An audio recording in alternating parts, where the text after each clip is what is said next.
കേരളത്തിന്റെ വികസന യാത്രയിൽ വികേന്ദ്രീകൃത ഭരണ സംവിധാനം നിർണായക പങ്കുവഹിച്ചു. ജനകീയാസൂത്രണം മുതൽ ഇന്ന് വരെ തദ്ദേശ സ്ഥാപനങ്ങൾ ജനാധിപത്യ പങ്കാളിത്തത്തിന്റെയും കാര്യക്ഷമതയുടെയും ഉദാഹരണങ്ങളാണ്. കഴിഞ്ഞ 10 വർഷം കൊണ്ട് 1.25 ലക്ഷം കോടി രൂപയാണ് തദ്ദേശ ഭരണ സ്ഥാപനങ്ങൾക്ക് ലഭ്യമാക്കിയത്. പ്രതിസന്ധി കാലങ്ങളിൽ പോലും തദ്ദേശ സ്ഥാപനങ്ങളുടെ ശേഷി തെളിഞ്ഞിട്ടുണ്ട്. ഭാവിയിലും ശക്തമായ തദ്ദേശ സ്ഥാപനങ്ങളില്ലാതെ കേരള വികസനം മുന്നോട്ട് പോകില്ല. ഇപ്പോ കഴിഞ്ഞ നവംബർ 1 നാം ലോകത്തിന്റെ ശ്രദ്ധയിൽപ്പെട്ടു. നമ്മുടെ അതിദാരിദ്ര്യമുക്ത പ്രഖ്യാപനത്തോടെ കേരളം എങ്ങനെ നേടി എന്ന് ലോകത്തിലെ പല രാഷ്ട്രങ്ങളും ആശ്ചര്യപ്പെടുകയാണ്.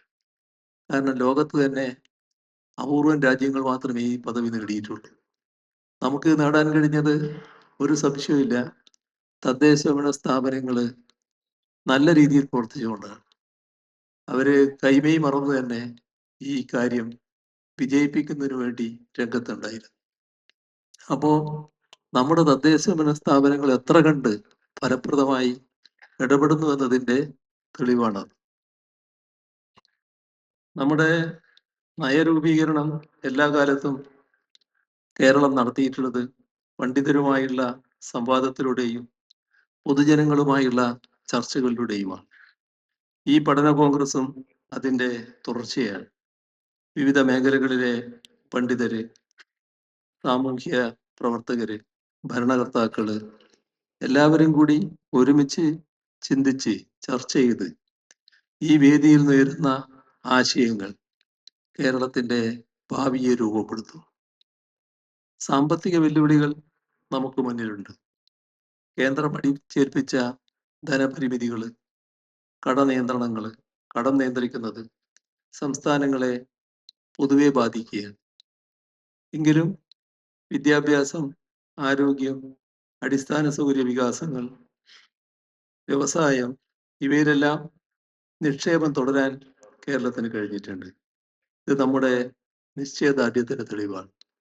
ഇപ്പോൾ 2016 മുൻപ് നമ്മുടെ നമ്മുടെ കേരളം, നമ്മളെല്ലാം തന്നെ ഇവിടെ ഒരു വ്യവസായ സൗഹൃദ സംസ്ഥാനമാക്കി മാറ്റാൻ കഴിയുമെന്ന് ആരെങ്കിലും കണക്കൂട്ടുമായിരുന്നു? അങ്ങനെ കണക്കൂട്ടാനേ പറ്റില്ല. വ്യവസായം നമ്മുടെ നാട്ടിന് പറ്റിയതെല്ലാം തന്നെ നമ്മളെ ഒരു കണക്കിലുണ്ടായിരുന്നു. അന്ന് രാജ്യം കണക്കാക്കിയ കണക്കിൽ നമ്മൾ വളരെ പുറകിലാണ് വ്യവസായ സൗഹൃദ അന്തരീക്ഷത്തിൽ, നിക്ഷേപ സൗഹൃദ അന്തരീക്ഷത്തിൽ. അപ്പോ സാധാരണഗതിയിൽ അതങ്ങ് വിട്ടുകളിയാണ് വേണ്ടത്. പക്ഷേ നമ്മൾ വിട്ടില്ലല്ലോ.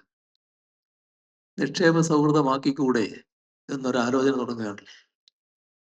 ആ ആലോചനയുടെ ഭാഗമായി പല കാര്യങ്ങൾ നടന്നു. എല്ലാ ബന്ധപ്പെട്ടവരുമായും ചർച്ച ചെയ്തു, അഭിപ്രായങ്ങൾ ക്രോഡീകരിച്ചു. അതിലൂടെ ചെയ്യേണ്ട കാര്യങ്ങൾ കുറെ ഉണ്ടായിരുന്നു. അതിന്റെ ഭാഗമായി ഗവൺമെന്റ് ചെയ്യേണ്ടത്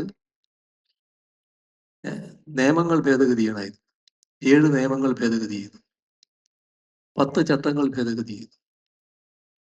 നമ്മുടെ ഒരു മാനസിക ഘടന ഇതിനെതിരായിരുന്നു പൊതുവിൽ. അപ്പൊ ആ ഘടന മാറണം. വ്യവസായം എന്നത് വ്യവസായ വകുപ്പ് മാത്രം തീരുമാനിക്കുന്ന കാര്യമല്ല. കേരളത്തിലെ വിവിധ വകുപ്പുകൾ അതുമായി ബന്ധപ്പെട്ട് തീരുമാനങ്ങൾ എടുക്കേണ്ടതുണ്ട്. അവരിലെല്ലാം ഈ ഒരു മനോഭാവം ഉണ്ടാവണം. അതിനെല്ലാമുള്ള ഫലപ്രദമായ നേതൃത്വം കൊടുത്തു. അതോടൊപ്പം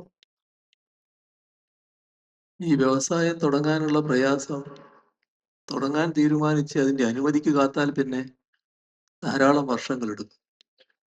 അപ്പോ ചില നിക്ഷേപങ്ങൾക്ക് 3.5 വർഷം വരെ ഒരനുമതിയും ആവശ്യമില്ല എന്ന് പറഞ്ഞു.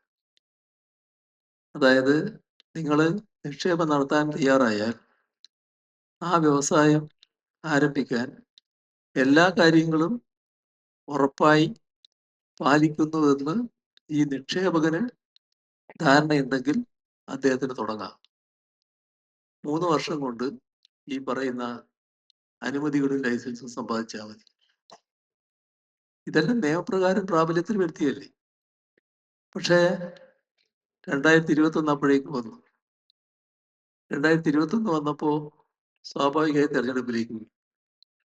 1980 മുതൽ 2021 വരെയുള്ള അവസ്ഥയാണ് തുറന്നിരുന്നെങ്കിൽ നമ്മൾ മാറി UDF വരുമായിരുന്നു. പക്ഷെ ജനങ്ങൾ തീരുമാനിച്ചു LDF തന്നെ തുടരട്ടെ. അതുകൊണ്ട് കിട്ടിയ ഗുണം എന്താ? ഇതിന് മാത്രമല്ല, മറ്റെല്ലാ കാര്യങ്ങളിലും എവിടെയാണോ നിർത്തിയത് അവിടുന്ന് തുടങ്ങാൻ പറ്റി. അങ്ങനെയാണ് നമ്മൾ ഇന്ത്യ രാജ്യത്ത് നിക്ഷേപ സൗഹൃദ കാര്യത്തിൽ ഒന്നാം സ്ഥാനത്തെത്തുന്നു. ഇതൊരു വർഷമല്ല, 2 വർഷം അതേ നില തുടർച്ചയായി തുടരുക. അപ്പോ വന്ന മാറ്റം ഏത് രീതിയിലാണ് എന്നത് നാം കാണേണ്ടതായിട്ടുണ്ട്. നമ്മുടെ എല്ലാ മേഖലകളിലും നിക്ഷേപം വലിയ തോതിലാണ് ഇപ്പോൾ വന്നുകൊണ്ടിരിക്കുന്നത്. കേരളത്തില് കൊച്ചിയിൽ ഒരു നിക്ഷേപ സംഗമം നടത്തിയല്ലോ. അതിൽ 2 ലക്ഷം കോടി രൂപയാണ് നിക്ഷേപ വാഗ്ദാനമായിട്ട് വന്നത്. ദാവോസില് നമ്മുടെ വിവിധ രാഷ്ട്രങ്ങളും ലോകത്തിലെ പ്രമുഖ കമ്പനികളും ഒക്കെ സംഗമിക്കാറുണ്ടല്ലോ. അതിൽ നമ്മൾ പോയപ്പോ ലോകത്തിന്റെ ശ്രദ്ധയിൽ കേരളം പെട്ടിരിക്കുന്നു. അപ്പൊ ഇവിടെ നിക്ഷേപത്തിന് താല്പര്യവുമായിട്ട് പ്രകടിപ്പിച്ചത് 1 ലക്ഷം കോടിയിൽ പരം രൂപയാണ്. ഇങ്ങനെയുള്ള മാറ്റങ്ങൾ നമ്മുടെ കേരളത്തില് വന്നുകൊണ്ടിരിക്കുകയാണ്. ഇനി അവിടുന്ന് അങ്ങോട്ട് എങ്ങനെ വർദ്ധിക്കണം, എങ്ങനെ മുന്നോട്ട് പോകണം? നമുക്ക് എല്ലാ വ്യവസായങ്ങളും പറ്റില്ല. കേരളത്തിന്റെ പ്രത്യേകത വെച്ചുകൊണ്ടുള്ള വ്യവസായങ്ങൾ മാത്രമേ നമ്മൾ പ്രോത്സാഹിപ്പിക്കുന്നുള്ളൂ. ആ രംഗത്ത് ഇനി ഏതൊക്കെ കാര്യങ്ങൾ നമ്മൾ ചെയ്യേണ്ടതുണ്ട്, അതും നമ്മൾ ആലോചിക്കേണ്ടതായിട്ടുണ്ട്.